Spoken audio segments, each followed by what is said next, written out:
Do you know the difference between binge eating and general overeating? Today, Kathryn Hansen and I are going to break down the differences between these two eating struggles, because your first step in solving your challenge is knowing the truth about what you're doing and then finding the right solution. Let's do this.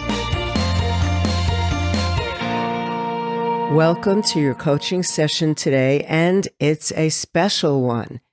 Today I have a real treat for you, a conversation with an expert who I'm pretty sure you know. She is Kathryn Hansen, author of the breakthrough book, Over Binge. Kathryn recovered from bulimia in 2005, and since then, she has been dedicated to educating and empowering women and men who struggle with all forms of binge eating. She's the author of 2 books, Over Binge, published in 2011, and a new updated second edition just released, and the Over Binge Recovery Guide, published in 2016. Additionally, Kathryn is the host of the Over Binge Podcast and a certified Integrative Nutrition Health Coach. She has made major contributions to the field of binge eating and its treatment and has helped thousands overcome this disorder. I am honored to call her my friend and colleague and have her here for you today. So get comfy and get ready to join our conversation. We're going to help you define binge eating and garden variety overeating, so that you understand which one you struggle with and so you can focus on the right solution. We also talk about one of the most common areas of confusion around both of these eating habits, and that is when you think you truly want to binge or overeat. It feels like it makes sense in the moment, and that thought and that feeling make it near impossible to stop. So, let us solve this once and for all. Welcome, Kathryn. I am so glad you're joining me today. We have a lot to talk about. Yes, it's so good to be here, Cookie. I'm so happy to be back. Yes, it's been a while since we've spoken, but we've been in touch for quite a while. So today, what I have for our listeners are 2 questions that both of us get asked all the time, and they overlap from the work that Kathryn does and the work that I do. So we want to help you understand these 2 questions, give you the answers to them. And here is the first one. Many people want to know and get really clear on what is the difference between general overeating, whether it's from habit or from emotions, and binge eating. So let me ask you first, Kathryn, how would you define binge eating? And then I'm going to define overeating. Yeah, Cookie, it's a very important question because, when you're struggling with these behaviors, it helps to sort of define what you're dealing with. And as far as binge eating goes, which is what I specifically focus on helping people overcome, it has a specific diagnostic criteria. An episode of binge eating is characterized by a couple of things. First of all, it's the quantity of food, and then it's also the way that you're eating. And the specific definition, which I'll just go ahead and read, is that binge eating is eating in a discrete period of time, for example, within a 2-hour period, an amount of food that is definitely larger than what most people would eat in a similar period of time and under similar circumstances. So if you're really looking at it, it's an amount of food that is just way out of the realm of normal. Sometimes it could help to think about someone else. Like if you thought of someone else eating this way, would you think that was normal? There is a bit of subjectivity there, but it is just the quantity is just way over and above what a normal person would eat. And the other thing that defines binge eating is a sense of lack of control. You just really feel like you can't stop what you're doing. Some people describe it as a sort of a force that comes over their body and just makes them eat just so much food. So it's really those 2 things, the quantity and then the way that you're eating in that out of control way. Okay, so I remember years ago reading somewhere that a binge was generally 10,000 calories or more. in one sitting. Is that not factual anymore? Is that just an old wives' tale, an old description that's not really true? I mean, it's definitely not in the clinical criteria for a diagnosis. There's not a specific calorie limit when we're diagnosing people with either binge eating disorder or bulimia, which are really the two diagnoses that fit people who binge. Now, some people binge without meeting that official diagnostic criteria, because to meet that criteria for either bulimia or binge eating disorder, you have to binge at least once a week for 3 months. So if purging occurs with that, it's bulimia. If purging does not occur with that, then it's binge eating disorder. But as far as like a calorie limit, there's not one. It's just those two criteria that I talked about earlier, the quantity and the way of eating, but the quantity is not specifically defined. Okay. But what's interesting is how long it needs to occur for to be called binge eating, because it shows a consistency over time. Yeah, to meet binge eating disorder diagnosis or bulimia diagnosis. Now, you can have binges that are more sporadic. Definitely people I've worked with, they may binge once a week or once a month, and it still causes pain in your life. So I don't think it's helpful to get caught up in the specifics of the diagnosis itself, because no matter how often you're binging, it's still creating pain for you. Yes, I agree with you. So I can imagine that my listeners are thinking, well, maybe I am a binge eater. Sometimes I eat 10 cookies at one sitting, or I usually have a sandwich and a half or a sandwich for lunch. And the other day I had 2 sandwiches and I felt like I couldn't stop. But there is really a difference. So I want to talk about how I define overeating. So to me, general overeating simply means that you're eating more than your body is asking for at that moment in time. I look at it as a body decision because your mind is always going to want more of something that's perceived as pleasure.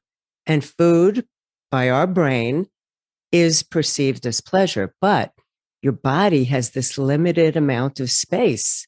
So if you eat more than that space has room for, your stomach stretches, you get overly full, that's overeating. It could be that you start eating when you're not hungry, or maybe you were hungry to start, but you keep eating after your body says, okay, that's enough. So either way, you're giving yourself more than you need. Your stomach's going to be stretched to accommodate the food up to a certain point, and then it will take what it needs for nutrition, and the rest will be stored as fat. But as I want to move on to, Kathryn, in the next question, I think they feel different in the moment. There's like a degree of intensity that's different. So how would you describe how it feels when you are binging? Yeah, for sure. That's a great question. I think the sense of lack of control is much more prominent in binge eating. A lot of people have experience with overeating and just feeling like you want to keep going back for more. And, the foods that we have available, sort of modern, highly processed foods, can create that sort of reaction in your body. And a lot of people deal with this. This is something that kind of across the board people have to deal with when it comes to pleasurable foods. But with binge eating, it just feels much more animalistic, maybe just really you eat rapidly. There's a few things going back to the diagnostic criteria. Binge eating episodes are associated with 3 or more of the following things. So I'll just kind of read these as well. There's also eating much more rapidly than normal, eating till you're feeling uncomfortably full. And a lot of times this is like painfully full where you can't even like stand up or move afterward. There's also eating large amounts of food when you're not physically hungry, which, there is some overlap there between overeating and binge eating. Eating alone because of feeling embarrassed about how much you're eating. That's very much associated with binge eating. A lot of times with overeating, you may do it in public, you may do it in a restaurant, just eat more than your body needs. But with binge eating, it's a very isolating behavior. It's something you would never want other people to see you doing. I never binged in public, not once in my I binged for 6 years and I never once did it in front of people. Feeling disgusted with oneself, depressed, or very guilty afterward. And another characteristic of binge eating is that you have marked distress regarding the binge eating. Like you feel really bad about yourself afterwards. It's not like, oh, I just had too much of that cake, at a few more bites than I wanted, or I had an extra piece when maybe I was full already. It's like you feel terrible about yourself. You feel like, oh my gosh, I can't believe I just did that. So painfully full. I think just another level. I mean, it's hard to, sometimes the line isn't always clear for people. But if it's creating this major pain in your life, if it's making you feel like you can't even really function afterward, the physical symptoms just interfere with everything else you need to do, it's very likely that you could be binging. Do a lot of people end up taking an involuntary nap at the end of a binge? I think so. I mean, I work with people who are bulimic and who have binge eating disorder. And if you're self-induced vomiting, which is a very dangerous behavior that puts your health in great danger, but there's a difference there. If you're purging afterward, or if you're just binging and all that food is sitting in your stomach, yeah, for sure. I mean, I would definitely fall asleep afterward because all that sugar and the calories, just kind of, your body can't really handle it. So yeah, sleeping is definitely common afterward. Does the urge for a binge come suddenly, or does it feel like, well, I've been toying with the idea of doing this all day long and I'm finally going to give in? It definitely appears differently for different people. In my approach, I teach that this urge to binge is the one direct cause of binging, because when you have these urges, if you're someone who experiences this, you sometimes feel like you don't have another choice. It feels like this is all your body wants you to do, and you feel so strongly driven toward it. But it does appear differently for different people. Sometimes people have sort of a desire to have an extra piece of cake, like I talked about earlier. And then as they're eating that, the desire really starts increasing and the urge appears to binge, and then they go on to eat much, much, much more. So it can start as just a desire for sort of a normal treat or a normal amount of extra food that we could consider within the range of normal, but then it escalates from there. Other people do plan binges, and I think a plan to binge is a form of an urge to binge. You can think about it, you can buy the food, you can prepare for it, plan for a time when you're alone. And some people do experience urges that way. Other people, it is more suddenly. For me, I know it was kind of a mix. Definitely when I was involved in restrictive dieting, when my body was really in that deprived state, which creates the binge eating problem most of the time, it was much more sudden. Like my body was just starving. I was trying to get as much food as possible to sort of make up for that deprivation. So the urges were sudden and strong and intense, and I felt really out of control. Yes. And that intensity partially came from restricting and depriving yourself of enough food. Yeah, for sure. And I think maybe that's a distinction that we want to draw as well, is that if your binge eating is sort of interspersed with dieting and depriving yourself, and it's these times when you feel so out of control, really look at how you're eating before that. If you were restricting yourself and you're not giving your body enough food, and then you tip into this out of control eating behavior, then you very likely could be dealing with binge eating. Yes. Yes. So one definitely intensifies and encourages the other. So overeating there's a little bit of overlap, but I want to try to give you all a distinction. The desire to start eating when you're not hungry comes suddenly. So when you're not hungry, you might see food or watch a commercial on television for some kind of restaurant or food. You see the picture, you smell something, and you suddenly get the idea that you must eat that.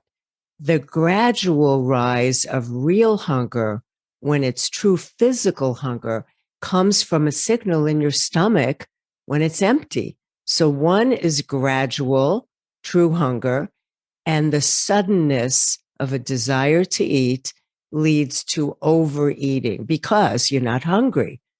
So if you're feeling an emotion that you don't like stress or worry, and you've trained yourself to want to escape that feeling, you might get a sudden urge to start munching on something. That would be an example of overeating sparked by an emotion. And it doesn't have to be a negative emotion. It could be happiness. But you also might be triggered to eat when you're not hungry by like a mechanical habit, like when you look at the clock and it says that it's lunchtime. So you get up and you automatically go to the pantry and you start looking for food. When you're really physically hungry, the desire to eat comes up gradually. You start thinking about what you're going to have. When you're not hungry, it comes more suddenly in response to something in your environment, like the clock, or the feel of an emotion. So remember, there's a difference, even though you might still feel like I have no choice, I want to eat this. There is a difference in intensity between getting ready to go into a binge and getting ready to overeat. So in some ways they're different, but in some ways they are similar. Could you give me a little example of, I know we just touched on it, but how are they different, overeating, Kathryn, from true binging?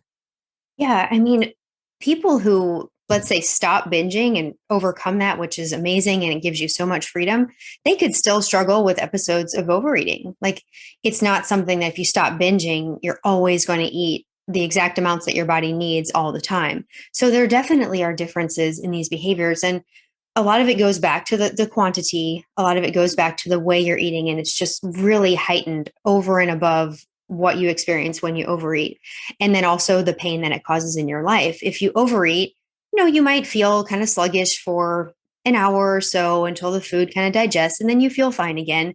Binge eating might take you out for like a whole day. I mean, when I would binge, it was a good, I don't know, maybe at least a full night's sleep until I could kind of get up and function. And even then I felt awful. So the consequences that come afterward are much more heightened for binging. There are some questions I wrote down that you can ask yourself to kind of self-reflect and see if this may be binging or overeating.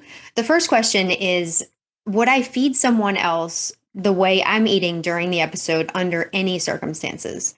And if you could see yourself like possibly giving someone another piece of cake if they wanted it, or like giving your child some extra chips or something, if you could see yourself doing that, then that's probably overeating. That's probably not binging. Like, you would never feed someone the amount of food in the way that you're eating that food. You would never feed it to someone else if you're binging, if that's making sense. Cookie, does that make sense? Absolutely. Because when you think about, would I give this to another person? It lets you stand outside of yourself and be more objective about what you're doing. And if the answer is no, of course, I wouldn't give my child 3 bags of chips and 2 boxes of sweets, then you know that most likely is binge quantity. Yeah, for sure. And just also thinking about watching someone else eat this way, would you consider it, as if you were the objective observer of this behavior, would you consider it overindulgence, possibly just having a little overeating episode, or would you consider that, okay, that's a binge, that's not normal? So again, standing outside of yourself can be really helpful. Another way to think about it, and I talked a little earlier about dieting, did this behavior ever happen before you started dieting? And for me, like, I never binged. I never ate that way. I never would even consider eating that way before I started dieting. This definitely appeared along with food restriction. But I could look back and see that, yeah, even before I developed binging, I did engage in episodes of overeating. I did have some overindulgence, and I still do today. And like, not all the time, but like, I'll have an extra serving of something, and maybe it might be more than my body technically needs, but I consider that normal and I move on with my life. It's not a big deal. But I never binged until I started dieting. So really look back at your dieting behavior and see kind of when the binging appeared. Another question you can ask yourself is, am I able to function afterward? And I hit on this a little bit earlier. What effect is it having in my life? And if it's just a really big negative effect, then it most likely is binging. Another thing that, Cookie, you might have a comment on this too, because it relates to overeating as well. But a lot of times binge eaters will tell themselves, well, I've already failed, so I might as well eat everything in sight and start over tomorrow. And that's kind of the tipping point a lot of times that has people giving into their urges. They think, okay, I'm just going to eat everything and then start my diet tomorrow. So if you keep having those cycles, then it very well could be binging. But Cookie, I know that could appear to a lesser extent in overeating as well. Absolutely. It's just the thought that makes you give in and give up and keep going, even though you're way beyond full. With overeating, same thing with binging. I've already blown it. I may as well keep going. I'm going to get back on track tomorrow. I'm going to be good tomorrow. So both of them can come definitely from not giving yourself enough, but it sounds like they are really different in terms of quantity, intensity. They both create shame and regret afterwards. And they both are hard to see in the moment that you're about to go into them. But definitely for both, not giving yourself the food that your body is asking for, to give yourself the amount that your body needs to function can be a trigger for either one, for overeating, or if you have the binge habit, definitely not giving yourself enough can trigger that too. Do you agree with that, Kathryn? Yeah, I totally agree with that. I mean, if you're not, some people don't tip into binging after dieting, they tip into more and overeating behaviors. And that's not to minimize overeating. I mean, overeating can cause a lot of distress in your life. It's just that the episodes don't create quite so much distress. They don't make you unable to function for quite as long, So overeating is definitely something to still address and to make sure you're giving yourself enough overall so that your body is not feeling deprived and so that you aren't feeling like you have to eat everything now and then start over tomorrow. So, both behaviors can create pain in your life and they're both something to look at and to overcome. And I know Cookie and I work with people in different ways to overcome both of these behaviors. Yes, definitely. They both cause unnecessary misery in your life. And definitely both of them are something that you want to overcome. When people are considering working with me and they know that we don't really work with binge eating, Kathryn does that, they may be unsure of whether they're binging or not. And from years of experience, and tell me what you think, Kathryn, if you are binging, my opinion is you know it. But if you're overeating, you might question, is this a binge? I'm not sure. But I think that you know what it feels like when you are truly binging.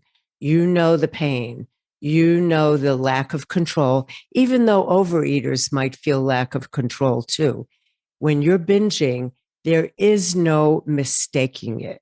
What do you think, Kathryn? I think that's really insightful. I know from my personal experience, that was definitely the case. I remember after I stopped binging, I would have times where I would eat a little more than normal. I would be hungrier than normal. Therefore, I would eat extra food and feel a little overly full. And my brain would say, oh, was that a binge? Should I have considered that a binge?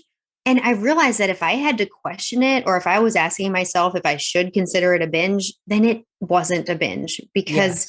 yeah, like my binges were so clearly defined and caused so much pain and were so embarrassing and shameful and these things that if I was questioning it, it wasn't a binge. So yeah, Yes. I do think that's the case for a lot of people. Now, I will say that some people, the line is not as clear cut, but I do think with some self-reflection, with looking at your behavior and considering a lot of the things we've talked about on the show, that you can really start to differentiate your binging, how you define it, from sort of those lesser forms of imperfect eating. I agree. Would you say that one of the criteria we could both look at and have most people agree with is doing the binge alone versus you might be in a restaurant with a whole bunch of people and all of you are eating more than your body needs. You're Mm-hmm. just generally overeating because your brain is saying, oh, this tastes good. Let's get more. But I also have never heard or spoken to someone who binges with other people in public. Yeah, for sure. That's definitely true. Now, you might have part of your binge in public. Like, let's say you're a binge eater and you go to this restaurant, sort of everyone's overeating.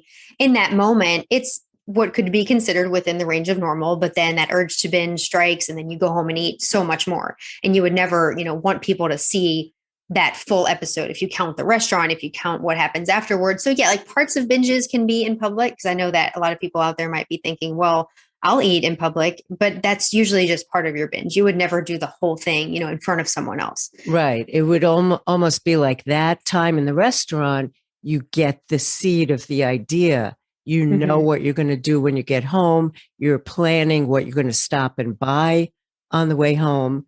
So it may start in your mind while you're eating, and then you go home and continue it in private. Mhm.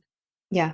Yeah. So we really do understand that for somebody that's not experienced or has never been diagnosed or doesn't really understand the differences, that it can be confusing. And the part of the purpose of our talk today is to help you really see which category you fit into. And the main reason for that is so that you could get the right help for yourself.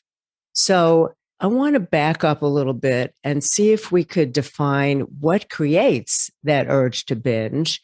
What kind of thoughts and what kind of behavior, what kind of circumstance, where does it come from? And then I want to talk a little bit about what kinds of thoughts lead to overeating and how they're different. Yeah, that's a great topic. So should I just go ahead and talk about the urges to binge? Yes. Okay, yeah, it's like I talked about earlier, a lot of times this is caused from dieting, from really putting your body in a calorie deprived state where you're not getting enough food, and it sets off what I call a survival response. It comes from the more primitive part of your brain, that part of your brain that really its job is to keep you alive. It's to make sure that, you get what you need and that your basic needs don't go unmet. So when you deprive your body of enough food, you just trigger that response. And it is an adaptive function. Like, it's distressing when it happens, but it is sort of your brain's healthy response to keep you alive. So that's a lot of times where that urge originally comes from. And that's the case for the vast majority of bulimics. Now, when it comes to binge eating disorder, a lot of times it's about half and half, that the dieting will appear first or that the binge eating will appear first. And in those cases where the dieting doesn't happen, a lot of times it is like from overeating that increases over time. And that can sort of dysregulate your reward system in your primitive brain, the limbic system, the sort of causes you to have this heightened response to food and this increased pleasure response, and causes you to sort of want more. It's kind of like how I described it in my book is like going from drug use to drug abuse. So you have these highly processed foods, you're overeating, and over time it just escalates. And the urge to binge comes from that. And not everyone develops those urges from overeating and from eating a lot of highly processed foods, but it's based in some genetic differences, some physiological differences that for some people, binge eating is a natural result, sort of a primitive response to overeating that goes on for a long time. Do you think it's important for people to look back into their past and figure out why it started for them? That's a really good question. We could spend another hour talking about that one, but I think it's important in that it normalizes, maybe normalizes is the wrong word, but it makes you not feel broken. Like when I was able to look at my past and say, okay, I developed these urges to binge because I dieted, because I put my body in this survival state where it just felt like it needed massive amounts of food to keep me alive. I was like, oh, wow, nothing's wrong with me. That was my brain's adaptive, healthy response. Whereas to contrast, when I was in therapy, they had me kind of look back at, what could have happened with your emotions, what was going on that, you needed to binge to soothe yourself or things like that. And like, I know you coach and teach about emotional eating, and that definitely is a thing, but I don't think binge eating is related to that. Now, it can become linked to emotions over time. And again, that's a bigger topic. But as far as looking back, to see that dieting caused it, I think is really freeing for people. And then with the overeating path as well, like when overeating escalates and then leads to binge eating, it still can be helpful to look and say, okay, this was just kind of what the overeating did to my brain. It created this sort of heightened response, and this, you could even call it an addiction. And that's just what happened. And I guess you don't have to make so much of it. Like it helps you feel less broken when you can look at it as a physiological response rather than you being emotionally or psychologically unwell. Yes, especially if you can pinpoint that it came from a period of time when you were over restricting your eating. A lot of times when I work with my members in the Freedom Group, they feel like they have to solve this part of the puzzle. Like, why do I do this? Where did it come from? When did it start? and they don't really remember or they don't know, and they can't point their finger specifically to why they started eating more than their body needs. So in that case, yes, it would be interesting and nice to know, but if you can't, it doesn't really matter because you're just going to begin where you are and see what you're doing and what you need to do differently. What's your next step? So, yes, I think for both of us and the work that we do, it is interesting and it is freeing if you can know, but we just can't always go back in time and say, wow, I remember the exact moment, right? Yeah. And even if you could, it doesn't necessarily change anything because you still have this habit. Yeah. Exactly right. You still have to work on unraveling the habit. So I think it's more interesting, but we can't always know.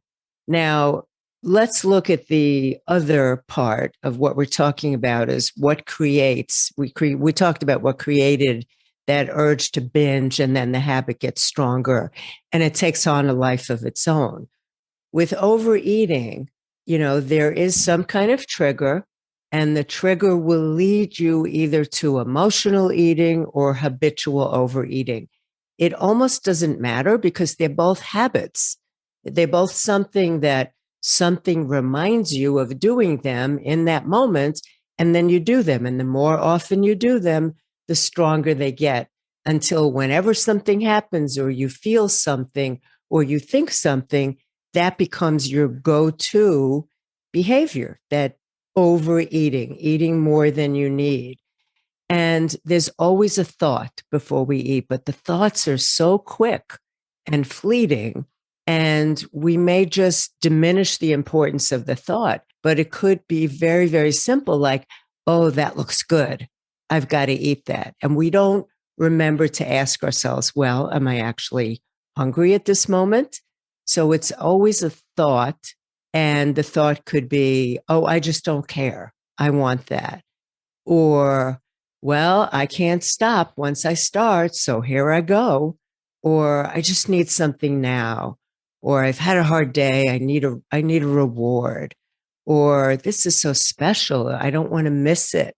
That fear of missing out, or just feeling like you're lacking something in your life. And so this is what you give yourself, that gift that you think you deserve.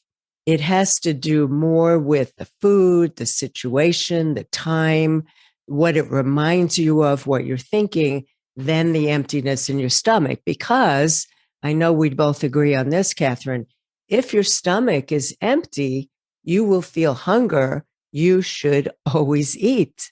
Mhm. It doesn't have to be in that instant like it's an emergency, but we want you to eat when you're hungry. Yeah, I totally agree with that. And I really like what you're saying about the thoughts because they have so much influence on the way we feel and our behavior. And with the urges to binge, there are a lot of similar thoughts. It's the I don't care. Oh, I've already eaten something that's off my plan. So now I might as well give up and eat everything in sight. And when we don't see these thoughts as habitual, as just something we've conditioned our brain to do over time, we can believe them and we can follow them into really harmful actions. So, a lot of what you and I both do is to help people really learn to observe their thoughts, learn to understand them, learn to understand that they don't have to believe every thought that their brain spits out. They're not helpful for you anymore if you're having these type of thoughts. And if you can learn to detach from them and separate yourself from these thoughts, you can start to have power over them. Yes, definitely. You learn the habit and you can learn a different habit. And I also want to put in here my thought about the fact that I look at the process of eating too much, and tell me if you agree with this for binge eating, is that it's like a step ladder of one step leads to the next step, leads to the next step. And there are many, many points in the process from when you think, gee, I'm not really hungry, but that looks so good. I really want it. There's all these different points when you are able to step back and see what's happening and make a U-turn and step away. And not just because you start doesn't mean you must go through with it. What do you think about that for binge eating? Yeah, I love that. And especially it empowers people to, like, anywhere you stop along that ladder is a step in the right direction. Some people think once they're on the first step, they're destined to go all the way to the top, but you can stop at any point and it minimizes the negative effect it has on you. Yes, and it begins to help you minimize and step away from the habit. If you know that you do not have to complete the habit of binging or overeating just because you thought of it and just because you took the first bite and just because you've got the food ready for yourself, you can stop at many, many points, even if it is one less bite than you normally would eat at the end. It's progressive. So it can be progressive backwards too, of where you stop. Yeah, you can start to notice it earlier and earlier until you're not even doing it at all. It's Yeah. definitely similar for binge eating. I feel like, from my own experience, once I learned to, what I talked about earlier, separate myself from these thoughts, from these desires that were really coming from a primitive part of myself, that lower part of your brain that is just focused on habit maintenance and focused on survival and pleasure and reward.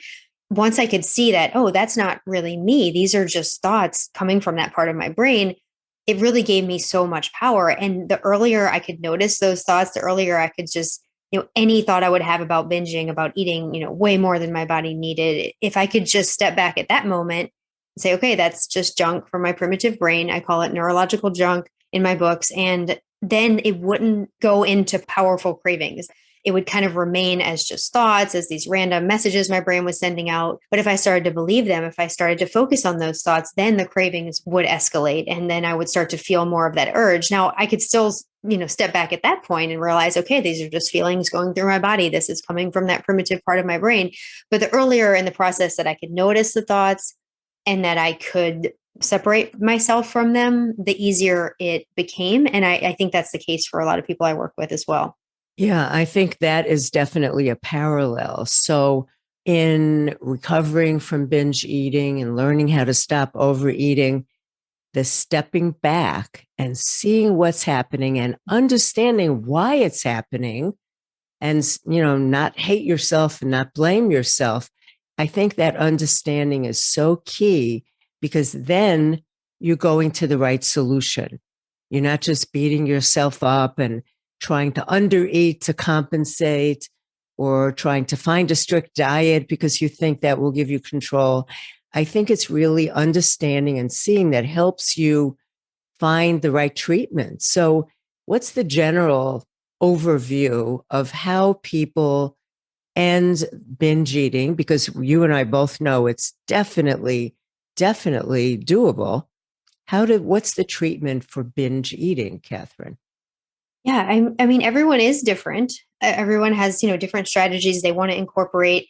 I teach that there are two basic recovery goals, and it's very simple. One is to dismiss the urges to binge, and the other is to eat adequately. And it's just so, so, so important to eat enough food to nourish your body. That really tames that survival response. And what I talked about earlier drives those urges. So the eating part is really important. Everyone eats in a different way. There's like so many different ways to eat, but overall you have to eat enough. And the dismissing the urges piece, that comes from a lot of what I've talked about as far as detaching from the lower brain thoughts.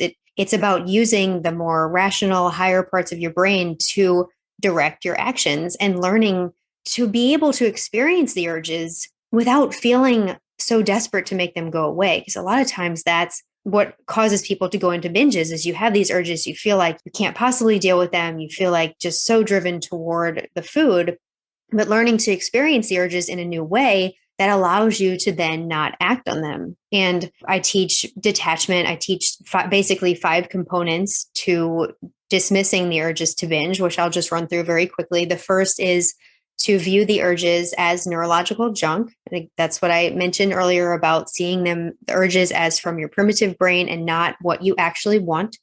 The second component is to separate your higher brain from the urges, and that's seeing that it's not really you that's creating those urges. It's not so meaningful. These urges are these primitive messages that really have no power over you, no ability to control your actions. The third component is to stop reacting to the urges. And that means like stop letting them make you so upset. Stop, like when they come, that's just what's happening. You don't have to get so upset about it. The fourth component is to stop acting on the urges. And that's really what changes your brain. You develop this habit by acting on the urges, and you undo the habit by not acting on the urges. And then the fifth component is to celebrate your success. And that really cements the brain changes, that helps your brain along, because praise and encouragement and things like that help the changes that you're making just really become solidified and become permanent. So I don't really get into a lot of the emotional reasons and things like that, because again, that doesn't undo the habit. And that's not to discount any problems you're going through or any emotions. And I definitely try to, see everyone's individual path, and everyone is very unique. But ultimately, it does come down to eating enough food and then breaking this habit in your brain by not acting on the urges. And knowing that there is inherently nothing wrong with you, even though you're experiencing something that you wish wasn't happening. Yeah. Yeah. So the way that I deal with overeating is similar in the fact that we're learning about how our bodies work and learning how our minds work.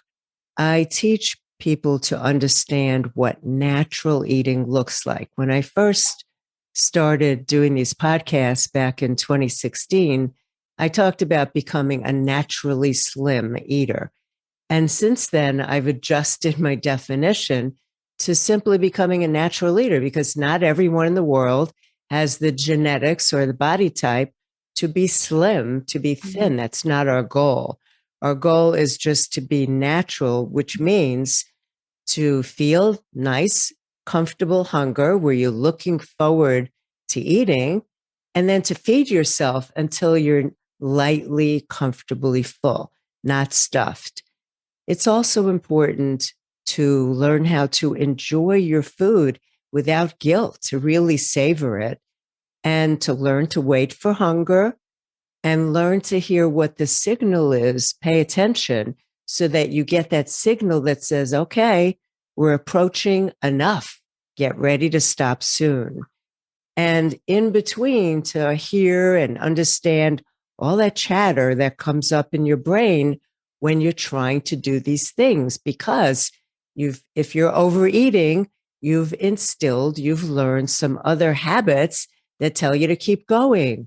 And it doesn't matter if you're hungry or not, because it looks so good. And as Kathryn said, just because you have a thought doesn't mean it's meaningful, and doesn't mean you have to follow it.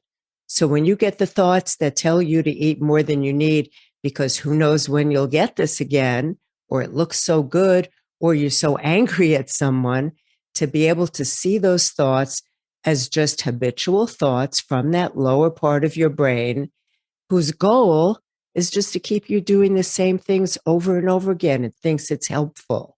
And to learn to understand a little bit, just a little bit, about how your brain works and how habits work. And we need habits in our life, but they can work for you or against you. And I also think it's important to learn how to care for yourself without using food as love.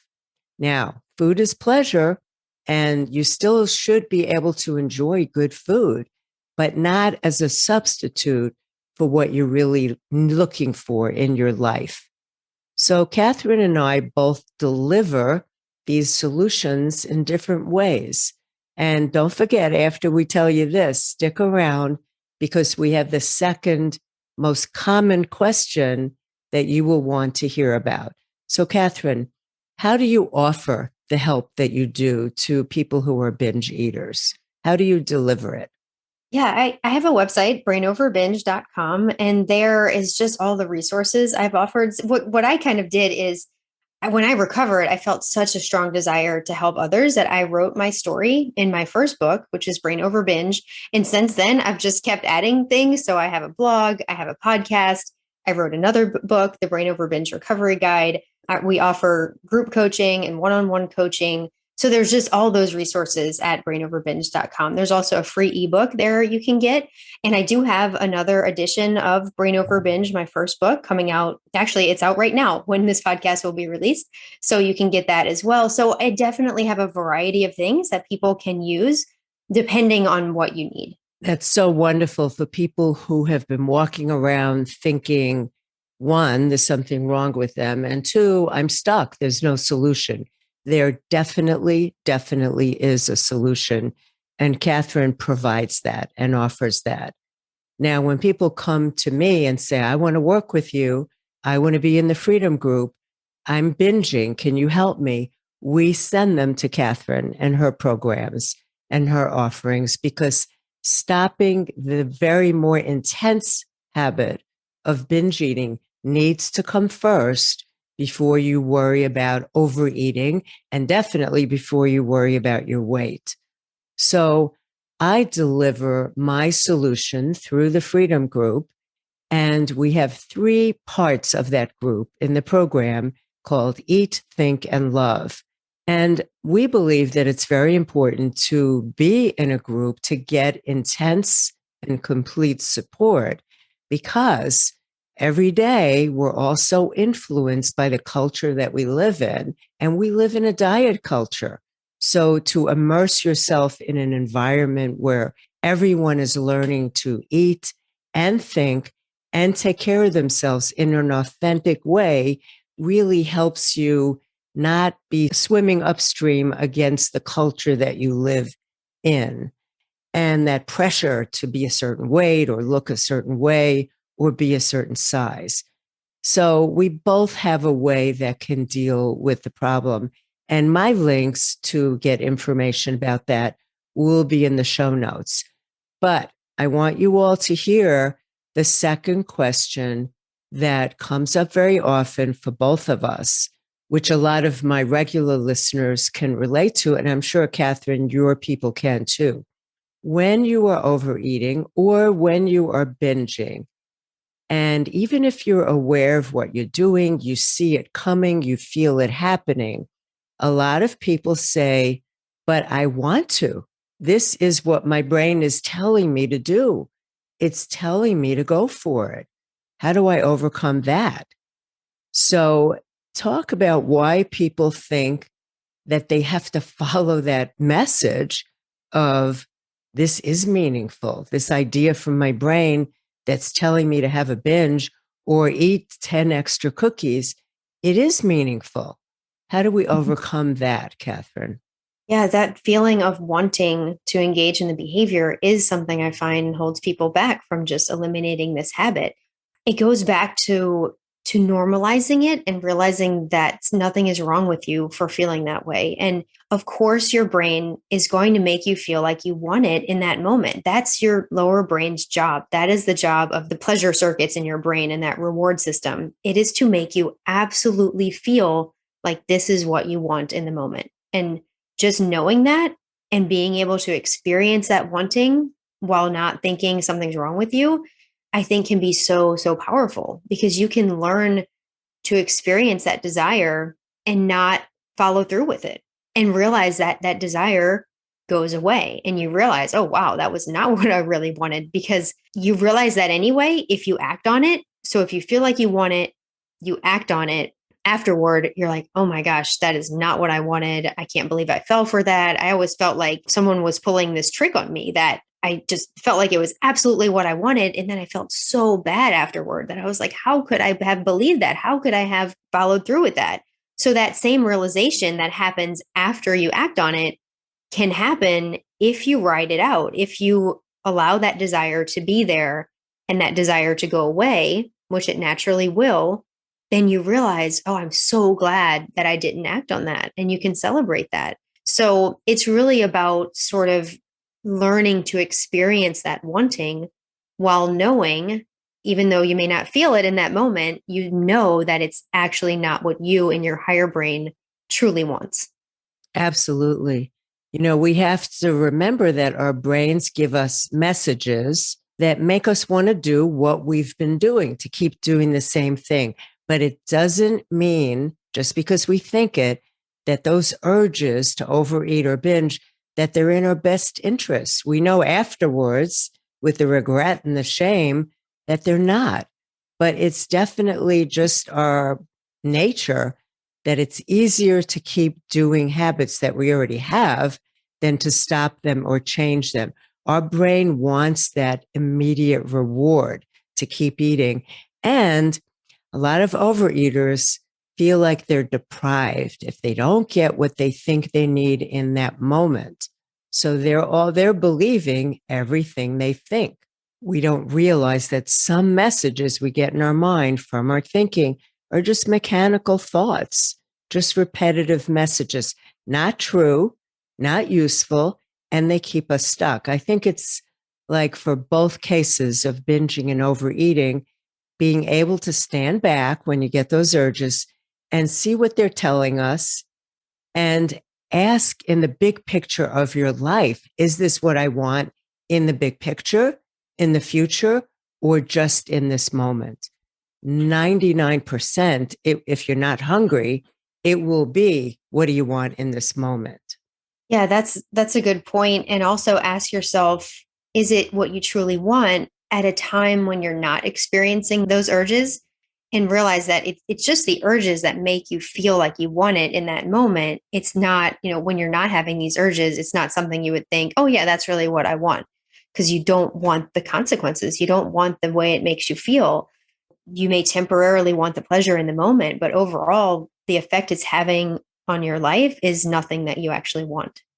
So what would you say to somebody who says, all right, I see the thoughts, I know it's my lower brain, I know it's my habit, but I'll just start tomorrow. This is not going to make a big difference for me. I'm just going to go with the urge, whether it's to binge or overeat, and I'll just deal with it next time.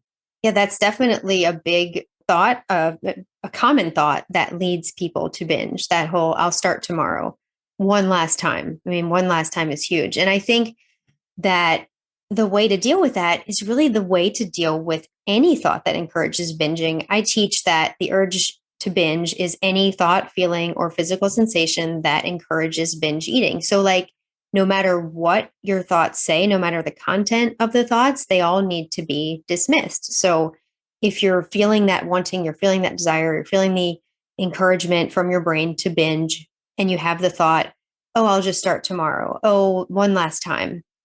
That's all part of the urge. So you can experience that thought. You can allow that thought to go through you. You can, observe it and still not act on it. So when you hear that one last time thought, you don't need to give that any more value than you give any other thought that encourages a binge. So you could say, oh, yep, that's my brain's habit to tell me one last time. And you just let that thought be there and don't act on it and do the next thing that you need to do, or just sit down and observe your brain and realize that, gosh, you could keep doing that forever. I mean, if you followed every one last time thought, like eventually you have to stop following the one last time thought in order to have, a last binge. I think a lot of people think if they have this really big last binge, then they'll never want to do it again. Well, that's 100% not true, because the next time that desire comes, you're going to have the same thought.